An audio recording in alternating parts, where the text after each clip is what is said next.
அன்புள்ளங்களே, திருவழிபாடு என்ற கொள்கை திட்டத்தினுடைய இறுதி பகுதி இது.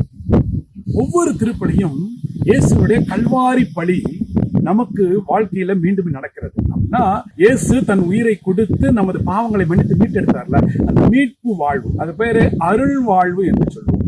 இப்ப ஒவ்வொரு பூசையிலையும் நான் கலந்துக்கிறப்ப அருள் கிடைக்கிறது.